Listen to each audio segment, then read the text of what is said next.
Fala galerinha, beleza? Hoje nós vamos falar sobre ondulatória, que nada mais é do que a parte da física que estuda ondas. Bom, mas o que são ondas, né? A gente precisa lembrar que ondas são perturbações que se propagam no espaço. Então, por exemplo, eu posso estudar uma onda que se propaga no lago, uma onda que se propaga numa corda, né? Se eu vibrar uma corda, ela se propaga. Eu posso estudar o som. Então, como eu estou falando aqui, porque a minha garganta, as minhas cordas vocais estão vibrando. Então, se elas vibram, elas geram uma perturbação no espaço, né? Nesse ar.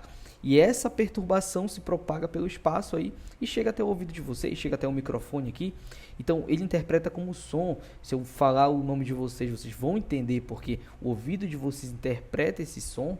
Não é? Então, esse som é uma vibração, é uma perturbação que se propaga no espaço. Temos exemplos também de luz. A luz também é uma onda, né? Só que é uma onda, um tipo de onda diferente do som, que a gente vai já falar aqui.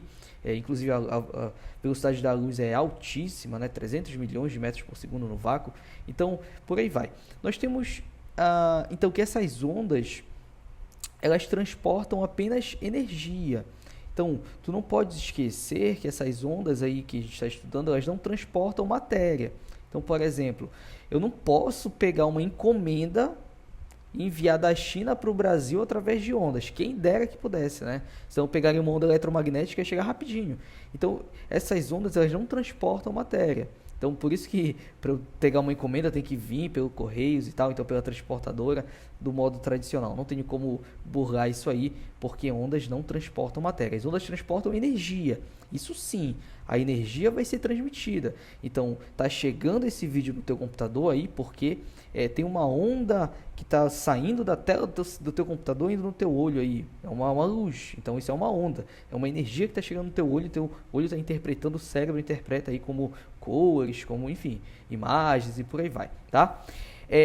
Existem dois tipos de ondas que são uma classificação quanto à natureza das ondas, que são ondas mecânicas ou eletromagnéticas.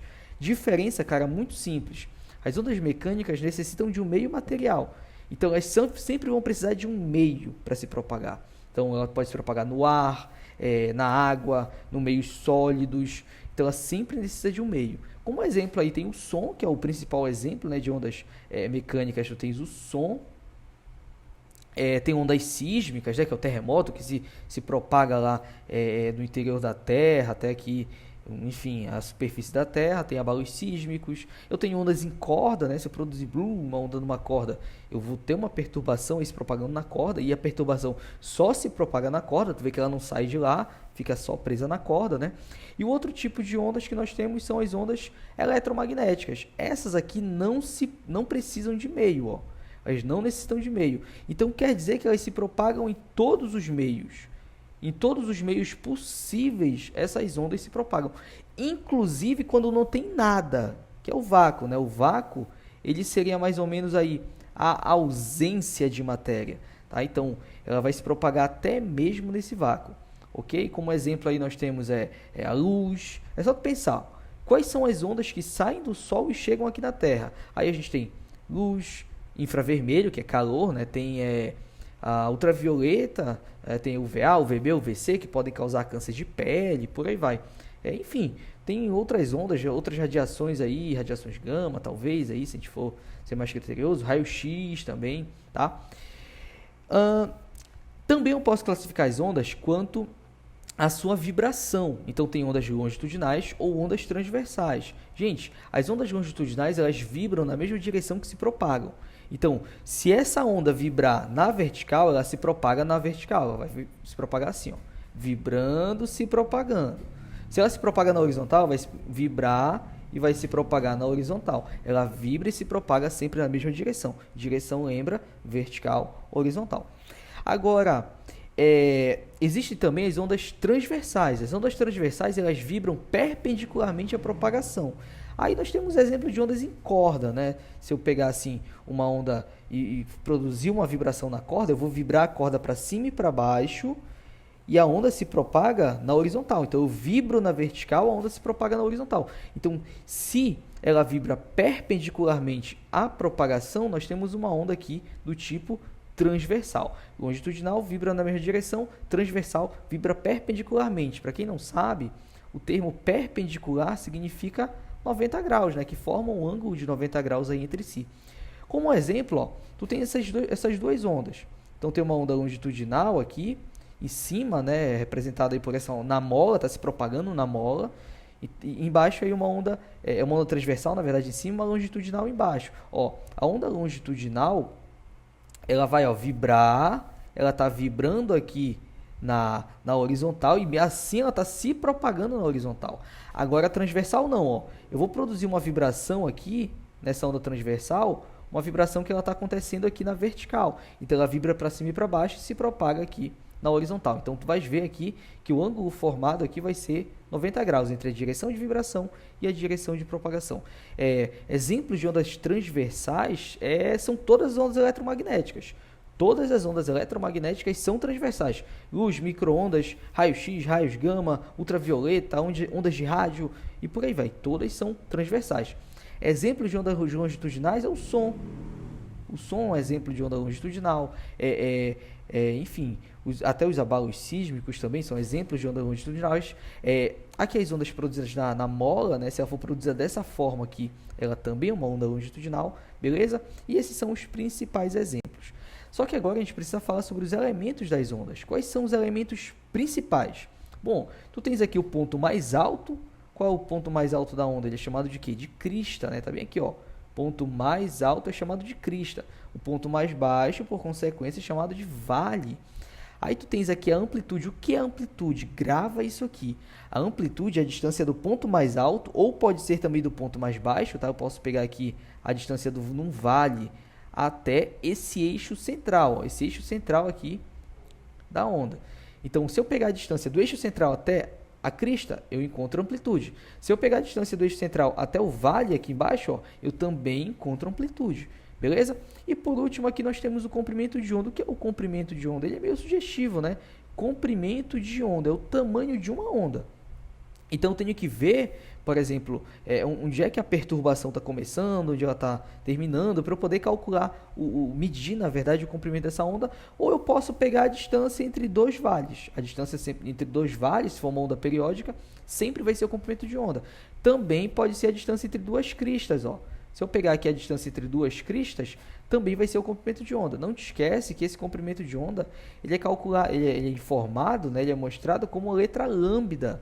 Essa letrinha estranha aqui, ó, isso aqui é o lambda. Esse cara aqui é o comprimento de onda. Beleza? Esses são os elementos principais aí das ondas, tá? Agora nós vamos falar um pouquinho das características, e a principal característica de uma onda, que ela vai caracterizar a onda, é a frequência. Aí a gente tem que lembrar o que é frequência, né? A frequência, ela é o número de ondas pelo tempo. Então, se eu pegar o número de ondas pelo tempo, eu vou encontrar mais ou menos aí a minha frequência. A unidade padrão vai ser o Hertz, tá? Não te esquece. E se eu for ser mais criterioso aqui, essa unidade Hertz, que a gente estuda aqui, ela é 1 sobre segundo, né?